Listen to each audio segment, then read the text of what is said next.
ரஷ்யாவில் மருத்துவம் பயில சிறந்த ஒரு அரிய வாய்ப்பு. வெளிநாடுகளில் மருத்துவம் பயில சிறந்த முறையில் உதவுகிறது ஏஜே ட்ரஸ்ட் கல்வி குழுமம். ஈரோடு மாநகராட்சி அலுவலகத்தில் நடைபெற்ற பேச்சுவார்த்தையின் போது நேதாஜி தினசரி மார்க்கெட் வியாபாரிகளுக்கும் குத்தகைதாரர்களுக்கும் இடையே கடுமையான வாக்குவாதமும் தள்ளுமுள்ளும் ஏற்பட்டதால் பெரும் பரபரப்பு நிலவியது. இதுகுறித்த கூடுதல் விவரங்களை நமது செய்தியாளர் ரமேஷ் வழங்க கேட்கலாம். வணக்கம் ரமேஷ், விவரங்களை சொல்லுங்க. வணக்கம் கருணாநிதி. ஈரோடு மாநகராட்சிக்கு உட்பட்ட பகுதியிலான வஉசி பூங்காவில் புகழ்பெற்ற நேதாஜி தினசரி காய்கறி மார்க்கெட் செயல்பட்டு வருகிறது. இங்கு மொத்தமாகவும் சில்லறை கடைகளாக மொத்தம் 400க்கும் மேற்பட்ட கடைகள் உள்ளன. இந்த மார்க்கெட்டை திமுகவை சேர்ந்தவர்கள் குத்தகைக்கு எடுத்து நடத்தி வருவதாக கூறப்படுகிறது. இந்த நிலையில் குத்தகைதாரர்களுக்கும் அங்குள்ள சில்லறை வியாபாரி மற்றும் கட்டண வசூல் தொடர்பாக நீண்ட நாட்களாக பிரச்சனை எழுத்து வந்தது.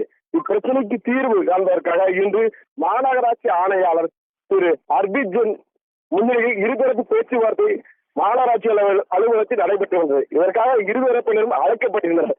ஆணையாளர் அர்பிஜன் முன்னிலையில் பேச்சுவார்த்தை தொடங்கி சில நிமிடங்களிலேயே இருதரப்பிற்கும் இடையே காரசாரமான வாக்குவாதம் வெடித்தது.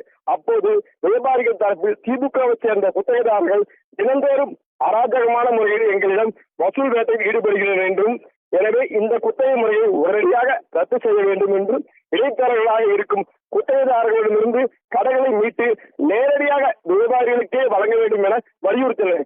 வியாபாரிகள் இந்த கோரிக்கைக்கு குத்தகைதாரர்கள் தரப்பில் கடும் எதிர்ப்பு தெரிவித்தனர். இருதரப்பினருக்கு இடையே வாக்குவாதம் முட்டி திடீரென தள்ளுமுள்ளு ஏற்பட்டது. மாநகராட்சி அலுவலக வளாகத்திலேயே இருதரப்பினரும் மோதிக்கொண்டதால் அங்கு பதற்றமான சூழல் நிலவியது. குத்தகைதாரர்கள் தொடர்ந்து அராஜக போக்கில் ஈடுபடுவதாக குற்றம் சாட்டி பேச்சுவார்த்தையை புறக்கணித்து 100க்கும் மேற்பட்ட காய்கறி வியாபாரிகள் கூட்டாக வெளிநடப்பு செய்தனர். தொடர்ந்து மாநகராட்சி அலுவலகத்தை வெளியே திறந்த வியாபாரிகள் மாநகராட்சி நிர்வாகத்திற்கும் திமுகவை சேர்ந்த குத்தகைதாரர்களுக்கும் எதிராக கண்டன கோஷங்களை எழுப்பினர்.